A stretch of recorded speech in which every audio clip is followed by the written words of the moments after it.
Let's make planting this year's garden a lot easier with the Planter app. This app is packed full of features. It has companion and combative planting, which are indicated by green and red circles. It has a simple drag and drop interface. It has 80 plus plants and thousands of varieties. All the info is needed to grow veggies, including when to start seeds, transplant, and harvest, the ability to create custom plants and varieties, a growing guide with in-depth articles to supplement the quick info in the app, not to mention that you can view it and use it both on your PC and on your mobile device, so you can always be planting your garden on the go.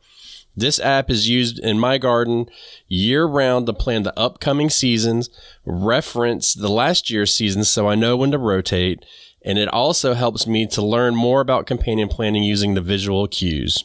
When you create your garden, it's going to be based on the dimensions, and each block is going to be a square foot. I've had a lot of fun using this app, and the Planter app, which is spelled Planter, is available in your app store on both Google and Apple. So what are you waiting for? Get out there and plan your garden, and use the link below to get a discount on the Planter app. To have a good harvest, one must plant good seeds, and must also use the right kind of fertilizer. The carrots have grown large and firm. How good they will taste. When you think of heavy feeders, Batavia, what do you think about? Greedy plants. Look, that's a good one. I agree with that. Yeah, I've heard about this for a long time, and a couple years ago I kind of started to get it more and more, but there are definitely some crops that demand more out of you than, something easier. So we're going to be talking about stuff that really feeds heavy. We really need to put the nutrients to them in whatever manner we want, and I'm sure we'll talk about different ways to give them nutrients too. So I do want to say this before we get started. Thank you to the Planter app for sponsoring the show. Thank you to everybody who's a patron and subscribed on Apple. And if you want to join us, you can do that on Patreon/Backyard Gardens, or you can hit us up on your Apple app to be an Apple subscriber. And you get those extra episode a month. And really, you're supporting the show. But we're going to be focusing on summer since we're really getting into that. And I don't know. I think at this point, most people should be getting ready to plant or have already planted their summer crops, don't you think? I don't know. When is this? Mid-May? Yeah, something like that. This airs? Getting close. Yeah, I probably still are going to be... I'm going to be nursing spring vegetables, probably hardening off summer vegetables, if that. Which we talked about in Just telling you, I got a late start for summer stuff. Yeah, you did. Yeah, we were talking about that in the last Patreon episode. So we did a full garden update for us, and it's crazy how different our gardens are right now. But I have noticed over the years that there are some crops that I just have a really hard time getting what I think they should be producing. And I go and I look at them, I don't see any diseases, I don't see anything like that, but then I see the tall tale sign of like a yellowing leaf or like leaves that just aren't as green. And that was my symbol to start looking into this of like, well, why is this happening? And it's usually a deficiency of some sort. So for the record, I fertilize. And where do you stand on it now? It depends on the space. It depends on what I'm doing. I try to feed my containers just because my theory is there's a lot of nutrients kind of seeping out with watering. Yeah. It's not like when you're in ground or in a raised bed where it kind of sits there even if you are watering it. So I tried it to at the beginning of the planting season, and then, once or twice, depending on the type of fertilizer, fertilize in the growing season. Raised beds for me, which is the majority of my garden, it's hit or miss. So I planted out some brassicas right at the end of April, and I fertilized like per plant. And so I'm pretty sure I'll come back in with like liquid fertilizer, a few times during the season once it gets a bit warmer. But the rest of the garden, like, we'll see. And what are you? I think generally I'm very good when I'm first planting. As the garden season wears on, I become a little bit negligent. So what are you using for liquid fertilizer? I am almost exclusively using fish and seaweed. Okay, like a fish emulsion type deal. Fertilizer. Yeah. Mm-hmm. So first of all, I love fish emulsion. Always have. I do granulated fertilizers, and I also do trying another liquid fertilizer out this year. And dude, I'm just like you. I start off strong, and then as the season progresses, I kind of back off. And this year, I want to make it a point not to do that. I want to try and stick with it throughout the year and see if I can turn the corner on some of my problem children. So, I'm not ready to make that commitment. So one of them for me has been peppers. I just, man, it seems like I know they love the heat, so the heat shouldn't be a problem, but it always seems like they start to get kind of beat up. And as I've looked into this more and more, especially for this episode, come to find out it's one of the high demanding vegetables for summertime is, peppers. So I think what I'm going to do is I'm going to really focus. And when I'm mixing my beds together with different crops, I'm having to, some of them don't need to be fertilized as much. Some of them do. So it's trying to find that happy medium, And that's... Yeah, I mean, I think... Go ahead. I think the trouble with this for me is generally I'm a skeptic when it comes to this. Now, at the kind of ground level, no pun intended, I realize that what you're growing needs to be fed. I get that, right? How much becomes my question mark, right? So any fertilizer you purchase, which isn't the only way to feed your soil, as a note, but any fertilizer you purchase is going to have some recommended application rates. Generally they'll tell you frequency. Generally you'll get, although the calculations are not the greatest in a lot of cases, some may tell you per container, some may tell you 10-foot rows, apply 1 cup if it's like a granular fertilizer. So they give you some direction, but I'm not convinced that it takes everything else into account. It's kind of like add this fertilizer at this rate if all things are equal, and I think I have some beds that have more life in them, that are more healthier, if you will, than others. And some of it has to do with the age of the bed. Some of it has to do with, the soil makeup as the years have turned, what I've grown in it previously, so all of that said, it's peppers are a good example of a crop that I've almost never had an issue with, and once I learned bell peppers aren't going to give you 60 peppers per plant, once I got past that, and that's actually one that I commonly grow in containers. And I don't know if I said at the beginning, it's my intention, to fertilize my containers, but I've not been consistent with that either. If I take a step back, from 2019 backwards, I didn't fertilize at all with some added fertilizer, right? Liquid or granular. And I've done, generally a piss poor job from 2020 forward. Yeah. But you add soil that has fertilizer in it, right? Well, I add soil that has organic matter in it.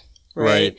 I add compost, that has organic matter in it that's going to feed, in both cases, feed the soil, feed the plants. Yeah.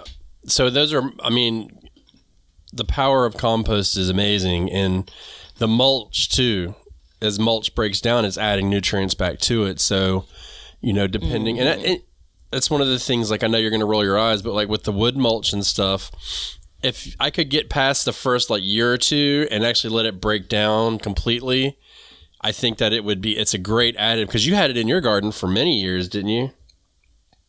No, not many I thought you years. did. I probably did like 2 seasons of it. And when I got to the point of, so I'm going to say I probably started using wood chips in 2018 or 2019 or something. And then, going back to 2020, 2021, I can't remember which year, I decided to stop using them just because of the difficulties with the roly-polies and the and needing to move the mulch around, because it would start to break down over the season. Right. So it wasn't large enough to easily slide aside, that weird bit. But you bring up a good point in that a lot of what we talk about is kind of plant to plant to plant, so these beds are not being prepped and then, come back in a year and start planting. Right. That's not how many of us garden, right? Yeah, and I use the fertilizers because I plant year round, so I'm not really giving my beds enough of a break. And interestingly enough, one year I left one bed blank, and I planted, I want to say it was like a winter rye in it or something like that. And then in the spring I turned it over. And I had amazing, that bed in itself did really good the next year. And I think it's just, it got the rest, I did amend it over the winter like I usually do. But then when we flipped that back over, it was able to break back down into the soil and stuff like that. And I think it did keep feeding the plants after that. But we had all kinds, doing all of these little things do add up. But when I started using granular fertilizers, and I use organic fertilizers, which there is a difference. Not all fertilizers are made equally. It takes time for them to kick in. And I think I read it at one point because I was having issues with my peppers. And I was like, how long does it, I Googled, how long does it take for organic fertilizer to break down and start to work? And the number that I got was like 2 to 3 weeks. So it's like, okay, you put it in, but then 2 to 3 weeks you start seeing the benefits, and that's a long time in a growing season. Whereas synthetic fertilizers will instantly work, but you can really over fertilize your plants a lot easier with the synthetic fertilizers, which is why I've always tried to stay away from them, because that's like my worst fear is like burning my plants with fertilizer. That would kill me. I was afraid of that originally, but I mean, my approach and how infrequent, I think I'm fine with that. I think generally outside of the routine of fertilizing, because some fertilizers, there's a granular fertilizer I use in all purpose, and it is said to feed for 3 months. Yeah. So all in all, I could probably come in and use it twice a season, growing season, the full, growing period for me, and be okay. Yeah. Right. But there's something, and I haven't done a bunch of research on it. There's something that it just kind of gnaws at me. Like, it feels like taking vitamins instead of eating, a balanced and healthy diet. That's what it feels like to me, or better yet, instead of getting a good night's sleep, drinking a Red Bull, so I realized that, when it comes to fertilizing, that you're just going to have growing situations where you're going to need some added boost. But I don't look at, kind of the fertilizers that we're talking about as it's not going to improve things for me next season. Other than the small asterisk of I'm not straining the soil for as much nutrients because the fertilizer is doing that. Right. So maybe my soil stays a little bit more balanced, right. So, yeah, I mean, I think there's also an argument to be made about what you're growing and where, if you're continuing to grow, I don't know, tomatoes in the same bed every year. Yeah, maybe you're tapping out, that growing space. Yeah. So there's a lot there. There is a lot there. And I will say, I watched something recently where somebody had historically, used synthetic fertilizers, and then in the past few years has switched to organic fertilizers. And that analogy has made me think of that because, I think the synthetic fertilizers are like the Red Bull, where you get that quick boost, you're feeding them, but it's not doing anything for your soil. Where the organic fertilizers, it's like drinking a power smoothie. You know what I mean? With superfoods in it, like it breaks down in the soil, but it also adds to the soil and feeds the soil, right? And so it comes up because corn is another big one. Corn is a really heavy feeder. And one of the things that a lot of people say is like after you grow corn, your soil is very depleted because it just requires so much out of it. And the thing is, with switching to the organic fertilizers and the compost and stuff like that, which for this conversation, we're going to lump all that together unless it needs to be pulled out. But it feeds the soil more and more. Even the granular ones, it gives back to the soil. Some of it may be inert, but it's doing, when you're doing the granular, you're adding a little bit of drainage. You're feeding the microbial life, if you want to consider that, which is important. But with the corn, like they've noticed that if you use the organic methods, that soil, you can grow behind it and actually have something grow behind it besides like really struggling to get it up and running. And because the organic stuff takes so long to break down, you're basically hedging your bet against that. So like my theory's been, I always feed right when I plant, and then I'll come back in, and especially some of these crops that just stay in for the whole season, and I'll feed them like every month to 6 weeks. But then even when I'm going to pull them, I'll go ahead and re-fertilize a couple weeks beforehand because they'll start breaking down again and feeding that soil more. Whereas the synthetic stuff, it's just once it's taken up, it's gone, it's done. And it does leave your soil more depleted. Doesn't mean it's right or wrong to use it, but it's just that's kind of like one of the downsides of using that synthetic stuff. So, like the fish emulsion, I know that really helps feed the soil. And I've used that. I inject it through that injector that I'm using. And I have noticed over this year that it has been better doing that because my goal has been to feed the soil than the plants. You know what I mean? You got to have a healthy foundation. Yeah, agreed. And I think that then you start to again fold in things like compost, fold in things like, in some cases, if needed, topping off your beds. I generally, because of where I was growing, like on the concrete patio and soil escapes, I would top off those beds every year. My inside of the cage baby, generally, it depends. At some point it wasn't in my budget to continue to add soil to soil. Right. So there's a note. I think that, and this is just maybe a lack of knowledge creates skepticism in me. These organic fertilizers, they do a bit to feed the soil versus the plant, which is what we want, right? But how much? The meal I had on Monday, the hope is that there's no remnants of it by, a few days from then, right? So again, going back even to the labels, feed up to X months, for some of them. So this isn't me saying like anti-it because, I got a whole shelf area in my garage where I have all this stuff stacked up. When I find a deal, I'm going to buy it up. But I think that just give some consideration to, are we overstating what some of these methods are doing? I, on one hand, could say I've been planting some things year after year after year and not shown any issues until you do. Yeah.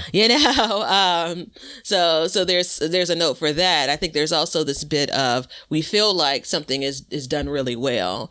And if you tie it to this episode, heavy feeders, and the alternative is, light feeders, there's some things that can perform really well in your garden. It's because they don't need a whole lot of nutrients. There's something that, we do with house plants, indoor plants, and potting up, it's the same idea, or repotting, same concept as gardening. And there's sometimes you'll find when you pull a plant out of a container, all you see is roots, and there's very, very little soil in there. And a part of the reason why you're potting up is you've observed, either you're watering it way more often than you did before. Like, and when you open that thing up, there's nothing to hold in that moisture because all you have is roots, right? Now this generally happens, over a number of years versus a growing season. And so I get the concept of at some point what, those roots are eating up that soil, which I think is kind of magical, right? And for a lot of the things we're growing as annuals in our garden, you don't have that same opportunity, but the concept is still there, so don't get me wrong, right? Even for perennials at some point, for vegetables and herbs and things, at some point, that thing is going to eat up all of that soil, not in actuality, but, so yeah, I think it's you start to develop your style as a gardener, methods you use.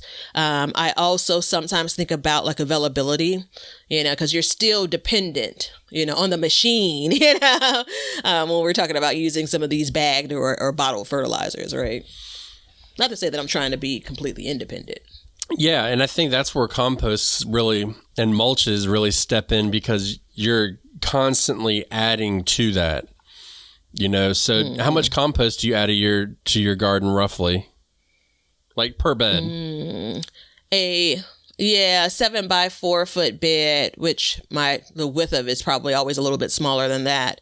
I easily add a 25-pound bag of compost a year. So that's minimally, so at the beginning of the year, and I may, depending on, I'm going to call it a 25-pound bag, which I've told you before. I think it says something like it's for 100-foot space. Yeah. Yeah. So that's a 28 square foot area. Yeah. So that's a lot of compost to be putting in. So essentially you're using an organic fertilizer just in a different method, I've done that before where I've added a lot of compost and I actually had bad results because I added too much compost. So that's where I've tried to find the happy medium. And I went back to topsoil this year, which has been working really well. And I can visually see the texture differences in the soil. I can see how it's retaining water differently. So that's really worked out good for me. But, and it's interesting too, because like NPK, so you've got nitrogen, phosphorus, and potassium. The phosphorus doesn't really leave your garden. So you've kind of got to manage those levels, but the nitrogen is water soluble, so it rinses out. So it'll wash out, it'll get used up. And that's where like the fish fertilizer and stuff like that really kicks in. And the beauty about like the fish fertilizers and stuff is they're not really strong. So I was reading about this a couple weeks ago. And you can really feed with that like every week because it gets used up so fast and you're just getting trace amounts of the P and the K in there. So, it's a good boost, but there's way more to those kinds of fertilizers than just like fertilizing, because essentially what you're doing is you're putting life back into the garden in a different way. So the only problem I have with the fish fertilizers, every time I add it, something digs in my garden. It's annoying. Oh, yeah. The smell. And it's a brutal smell. I did it in the greenhouse this year in the wintertime. Woo. It was tough. I had to air it out for a couple days.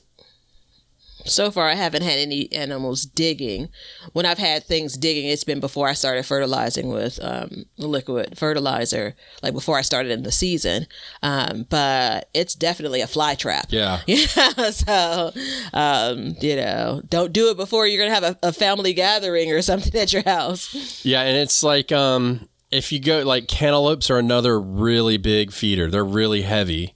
Which, interestingly enough, I've got this list pulled up here. Watermelon is not it's a medium demand vegetable. It's not super heavy, which I found interesting because I'd think like to create a big melon of any kind, you would need it, but for some reason it's labeled differently. Now, tomatoes, I don't really have a lot of problems with tomatoes as far as like needing more nutrients or anything like that.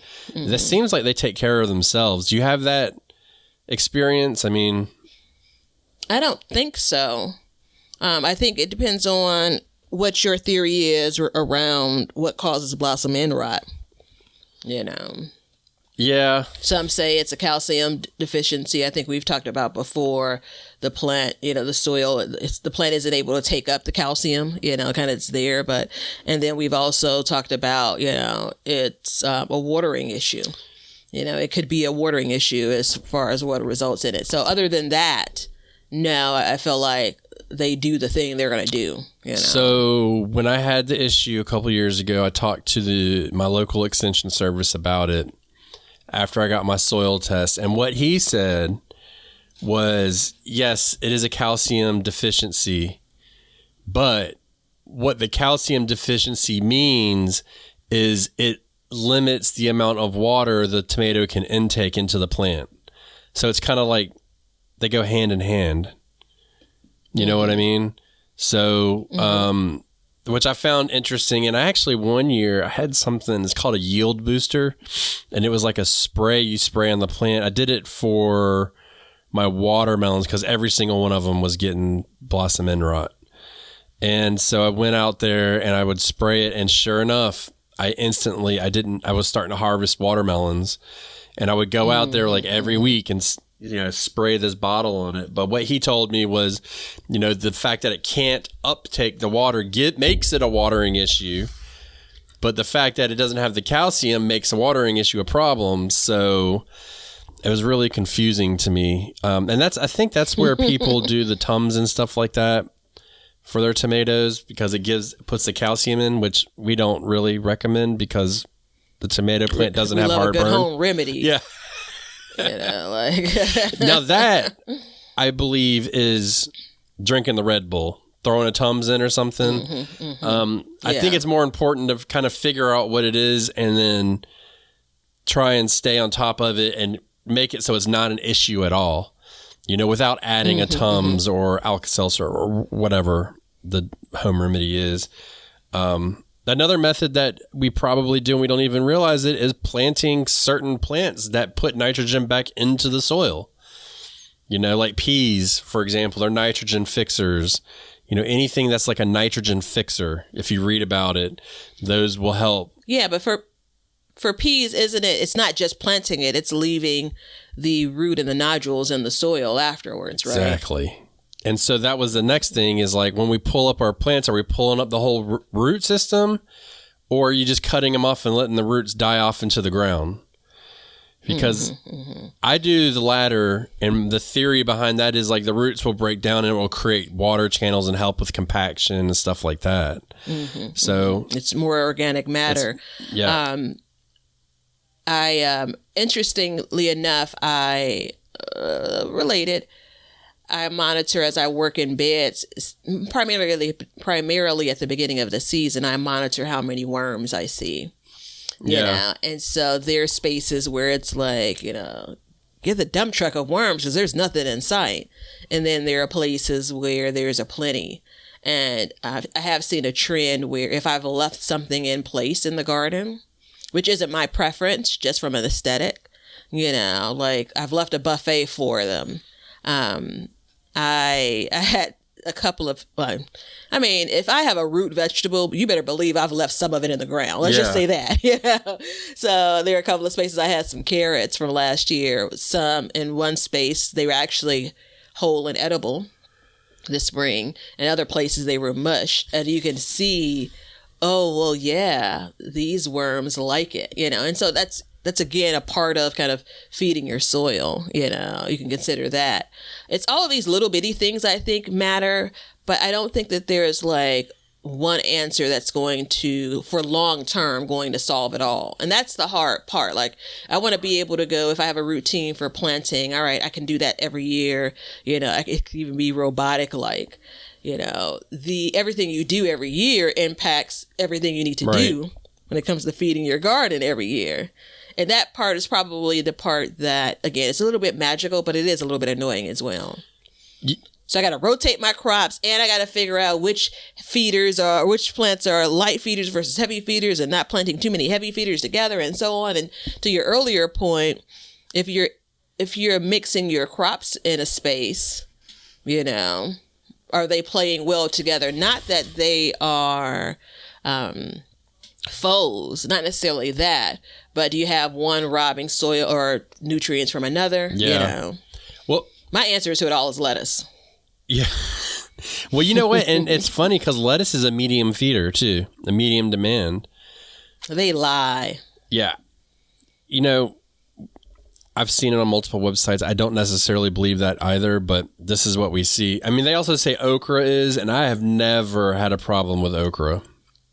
I think the last 2 years, my okra harvest has been subpar.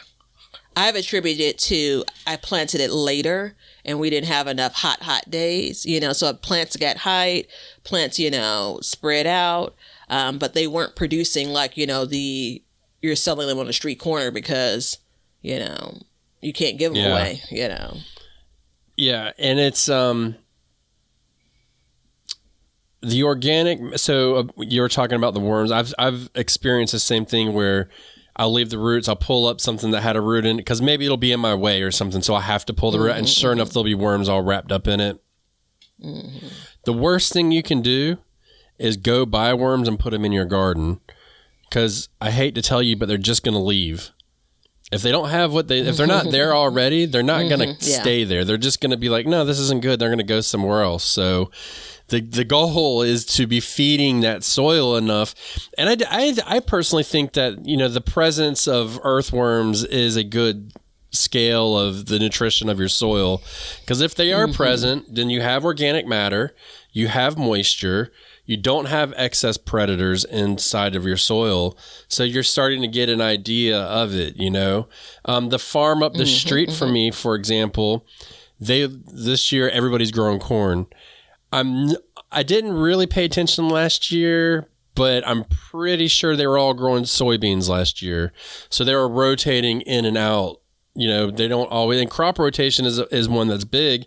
I do think there is a little bit of a learning curve behind it about like what it can take, what needs to be is a heavy feeder, this, that, and the other. And I do know, based off my reading in companion plants, that's a big part of the companion plants is you're not mixing in heavy feeders with heavy feeders. You're kind of putting in your low demand with your high demand, stuff like that. So I think that is a big part amongst the pests and stuff, but that's another big component of that. So if you look at it, you know, it's like I do peppers and tomatoes together, and they are not both heavy feeders. Just the peppers are. So the tomatoes are a little bit lighter. So, you know, you get a nice balance in there. Yeah, so it really comes down to plant makeup because just the volume of, of fruit it's going to produce doesn't dictate whether it's a heavy feeder or not. You know, when you think about it, what a tomato plant produces compared to a pepper plant, you know, most times it's going to be, you know, many more fruit on a tomato plant compared to, right. You know, so that logic doesn't quite add up, you know. Using that logic doesn't quite add up. No, and if you add fertilizers, not all plants need all fertilizers either. So that's like another layer to it. Yeah, so all of my brassicas I used, and you know, kind of even like all-purpose fertilizer, but I could have been more focused. And at some point in the season, I may or may not. It depends. You know, that's the part that's hard when it comes for me. You know, if you've been doing it 20 years, 30 years, then maybe it comes natural to you. But for me, it's the needing to change your garden, wanting to change your garden, being forced to change your garden plan every year. And then considering, all right, if I buy this, there's a company that basically has tomato fertilizer, corn fertilizer, potato fertilizer, right? Like they sell it, market it. Is what's happening, you know, that way. And fortunately, they give you the makeup, you know, so you can basically figure it out on your own with some other, you know, some other brand where it's not just that. But I mean, I guess on one hand, there could be a lot to consider, and that could be a deterrent. On the other hand, most of us have pretty good success in our gardens without really breaking this down to the nth degree. Yeah. You know. Well, and I think there's so many products out there, it's more difficult, you know, because let's face it, as gardeners and not like large scale farmers, you probably don't know the ins and outs of everything. And so when you go to the store and you're like, hey, I'm going to buy a fertilizer, and you see, and it's like, here's a 10-10-10, here's a 12-10-9, here's a 3-3-3, a 5-7-3, you know, and you're like, what the hell? Like, okay, well, I want to feed him a lot, so I'm going to get him the 10-10-10 instead of the 3-3-3. Like, it doesn't really matter. It's all about looking, like, if you want a higher nitrogen, then get a 10-7-7, or if you know, like for me, I need lower phosphorus in my soil because I have too much. So I need to get something like a 10-7-10 or a 3-2-3 or something like that. You know, it's like, don't worry about, like, just because it says 50-50-50, that doesn't make it any stronger. That's just like the ratios in it. So it's like, just get what you get. Make sure that the numbers are matching the way you want them to. If you want lower potassium, get lower potassium. If you want higher, not like this year, I'm using I think it's a 13-7-7. So I have a little bit higher nitrogen in it. So I get a little bit more leaf growth, which should make my plants grow a little bit stronger. But then when I go to plant like my potatoes, I don't want to put extra nitrogen in there necessarily because I'll get more green growth than anything else. So you get, I mean, that's the elephant in the room, you know, your tomato tone. Like, you don't need to put tomato tone on your tomatoes. It ain't going to change nothing if you don't use a regular old 10-10-10 fertilizer. You know what I mean?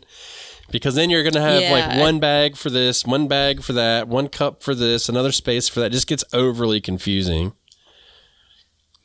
Yeah, the interesting thing, though, is you mentioned it earlier, and then you just alluded to it again. You know, it's like when you're starting an exercise routine. You know, what's the saying always? Consult with your doctor before starting this new routine. Yeah, right. You know, and I equate that to, you know, the recommendation is often get a soil test before you start adding things to your soil. Right. You know, so you can say, oh, I know, my garden beds are high in phosphorus because you got that soil test, right, which I still haven't gotten, by the way. You've gotten that soil test, right? You know, so you know where at that point, this was your starting point. And then you're either trying to compensate for the thing that it was lacking or manage against the thing that you had too much of, which I would assume was based on, well, let me ask you, why do you think your garden was high in phosphorus? It's natural for it to be that way. Yeah, and especially in my area, it's natural for it to be high in phosphorus. It wasn't anything I've done because the whole thing with, and that's why I always say, like, just use a well-balanced fertilizer. Because if you use a 10-10-10, a 3-3-3, a 5-5-5, a 1-1-1, a 0.1, 0.1, 0.1, it's all the same thing going in. So you're not throwing it out of balance. You know what I mean? And that's why most people would say just use a well-balanced fertilizer and you'll be just fine. Until you start to notice issues, and then you start figuring it out. So when I did that soil test, I was having issues that year, and the guy at the extension service, because I got it back and it was like reading gibberish. I was like, what is going on? And so I called him, and we talked for a good hour on the phone, and he was like, well, what did you do different in your garden this year? And I was like, well, I put wood chips down. He was like, well, that's why you have almost no nitrogen in there. So he's like, get some blood meal and start feeding it blood meal, you know? And it's like, okay. And so that was how I raised the nitrogen levels up. And then he was like, just use a lower phosphorus thing. And, you know, he really broke it down for me to where I could understand it better. And that was a good thing. And then I had like super high organic matter. And he's like, I've never seen organic matter this high. And it's because I had added unfinished compost, like large quantities of it to the garden. He was like, yeah, that's going to take a while to break down. So you've got to feed the soil in order to get everything active to go back down and do it. Was that compost you added, that was your homegrown compost? It was a little bit of like everything. You know, and I had also put in the mulch, I had chopped up leaves, you know, all that stuff. So, but the problem was I didn't give it time to break down that year. I just did it and then I planted, and I needed to give it some time through the winter to kind of break down. Yeah. So, I mean, if nothing else, I know that sometimes we're moving really fast. How many times have you gotten some, piece of furniture that you need to assemble, and it's like, oh, I'll figure it out. You're an hour in, it's like, let me look back at the the instructions, so, and I say that to say, because I've done it myself. That's like my maximum of handiness. So I try to go every time. It's like, oh, it'll be fine. Insert crawling under the deck to try to get a screw that I'm like, I don't need, then realizing, oh, I need it, take a close look. And the instructions are generally pretty short and to the point, so you're not assembling, garden beds or anything like that, on the back of these fertilizer boxes. And obviously, again, the the most responsible thing I think would be if you're starting a garden, and you're getting soil in to do a soil test. And I believe it's recommended every couple to few years to kind of see where you are. It's also, you can think about it like any of the annual testings we do for health. Yeah. Things could change significantly over the course of a couple of years. Well, I may be overstating it by saying significantly, but things can definitely change over the course of a couple of years. I am kind of teetering on the keep on rocking with it until something looks like there's a problem, and then work through it. So that's a method too. I'd be interested in, maybe go over to the Facebook page. If you haven't joined already, please do join. Backyard Gardens Community Garden. And I'd be interested if Leonard's going to remember to put a post up regarding this, how many people are commonly fertilizing their gardens. And part 2 of the question would be, are you giving any consideration to heavy feeders, when you're planting? Yeah. My answer is no to both, spoiler. Well, I think it's also because maybe we didn't know a lot about the heavy feeders, and now that you may start to pay a little bit more attention. Like, it'll always kind of be there, but I don't think you need to be like, all right, I can't put the squash here, it's a heavy feeder. I mean, just because it's a heavy, maybe just give it a little bit more fish fertilizer. You know what I mean? Like, it doesn't have to be like rocket science. And I think the real issue for me came down to, until I really learned, was like all the products that you see out there. I really wish I lived in a time when it was like, you go to the store and you're like, hey, I need some fertilizer. I'm like, all right, get that bag over there. And there's like only one to choose from, like that's what I wish we had. But, now it's like super complicated. So I think that's what causes a lot of problems. And some people like to just throw fertilizer constantly at it in excess amounts. And we got to really be careful of that, because you do want it to get used up. You don't want it just to sit there stored in your garden for the year. Yeah, excellent point. I think I do think it's just like most other things. You have so many options, then it's a analysis paralysis, analysis, and the marketing on some of this stuff is pristine, man. Like, they do a wonderful job at, this is the thing you need. I mean, you have companies with the name Miracle in it. Yeah. I mean, how genius is that, right? I actually get that question a few times a growing season, not do you fertilize, but what kind of fertilizer you use. And I always interpret that. I could be wrong, but I always interpret that where I'm showing a plant that looks really good, A lot of times it's probably even before it fruits, but it looks really good. And so the assumption is I must be feeding it good, Are you? Roll the dice, depending on the year. Yeah. Well, and I mean, it's the right amount of water that factors into it, the right amount of sunlight and temperature. There's a lot of things, disease and pest pressure.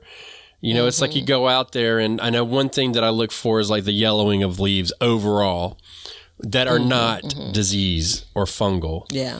And once I start noticing that, then it's like, okay, I need to throw some fertilizer to it, But now that I know that there's a delay in the organic fertilizer, I try and stay one step ahead. And so the first time I think I might need to put some fertilizer down, I just go ahead and do it, or I inject it or whatever to kind of just get it. Because then I know that, like, okay, I'm trying to do something, trying to get on top of it. And that's where I'll use that fish fertilizer a lot too, because it does act more faster than your granular fertilizer. So I can go ahead and put that onto it, give it a good feeding. It's a light feeding, but it's a good feeding, and then give it that little boost. So when that other stuff kicks in, I might do it 1 or 2 times, but then the other stuff should start to kick in and take over. And that's really been a good formula for me. I will say, some of the marketing on some of the packages, I mean, you go to your big box stores and you look at it and you're like, there ain't no way I'm not going to use this one. I mean, it's got a picture of a whole farm on it. And it's like, I go to another place and I look around, they have organic fertilizer and it's basically in a paper bag. And if I can find that, that's what I try and get, because at least I know I'm just paying for fertilizer and not the design on the front, So, and I get a lot more for it. The marketing is like remember when natural became a thing that was common on labels? And it's like you see natural next to the one that doesn't have natural. You're like, why wouldn't I get the natural peanut butter? Right. Like, and there ain't nothing natural about it. Which generally is a crock. Yeah. So, and I mean, there's always exceptions to every rule, but when you're looking into all that stuff, like, make sure you're reading your plants and you're seeing like, hey, what's going on with it? It's not as green as it should be, because your plant should be green. It should not have a yellow tint to it. Now, if you see like brown spots around the leaves and stuff like that, you got something else going on. But as far as like just the overall plant health, if it's not producing like it should, that can be an indication as well.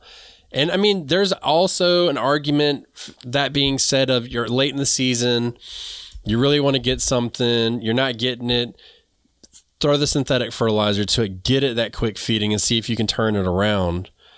I think there's an argument for that as well. And I see absolutely no problem with that at all. I just, like I said, I like the idea in my head that I've created, and I've read from other places, that you want to feed the soil more than the plant. So just think about it that way. And then your compost and mulches and all that stuff, we can't say it enough. It makes a huge difference. It's all the little things in gardening add up to the big overall picture. And don't let your soil dry out either, because you're just killing all the stuff that you've been working on. That's something else too. Don't let your soil dry out. And shout out again to my indoor houseplant lovers. Don't let your plants sit in a bunch of water. Yeah. It seems counterintuitive, like, no, they need water to live, but no one really wants to just sit in a bunch of water. I know that there are a handful of plants that prefer things soggier, but I think they're the minority versus the majority. And in nature has a way to reconcile all of that, So I have one garden bed in particular, and I'm keeping my eye on it, where the soil is heavier, and it has been since I originally put the soil in. And based on what's going to happen this year, so the drainage generally is the same. There's no bottom. There's on the concrete patio. There's no bottom to it. So it should drain the same as the other beds in theory, but the soil makeup is different.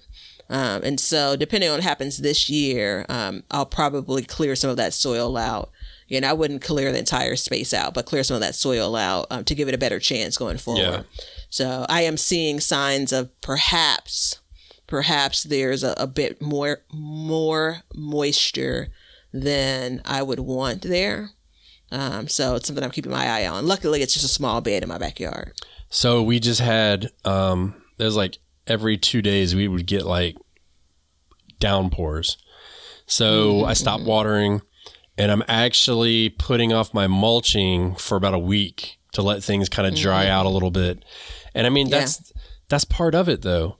You got to read the soil, read the plant. And it's like, no, you know what? I don't have to mulch right now. Let me wait. Let me let things dry out a little bit so that I can get back on a consistent schedule. And then once you get on that consistent schedule, because spring is always, April showers bring May flowers. That's what they say. And generally speaking, unless you're having a drought, that is the truth. But what happens in June? It's dry as a damn bone, son. You got to hit the water daily almost. Yeah, it's a pain in the butt, but I generally, if I don't have mulch on my beds and I'm planting, I'll generally let those plants settle in for a bit, on the short end, a week, sometimes a couple of weeks. The pain is, one, you kind of feel like you're done with that bed, but now you got to come back and, add some mulch. Two, it's a pain because you're given at least a week to 2 weeks for weeds to pop up, around your plants. But a part of the reason I do it is, especially if I'm sowing something directly, but a part of the reason I do it is I really want to kind of minimize what could be problematic. Right. So it's sitting, my transplants are sitting in the soil. There's nothing that, is getting too close to the stem. There's nothing that's retaining too much water. We've had, as of this recording, just consistent rain for probably like 2 or 3 days out of a week for the last 2 weeks.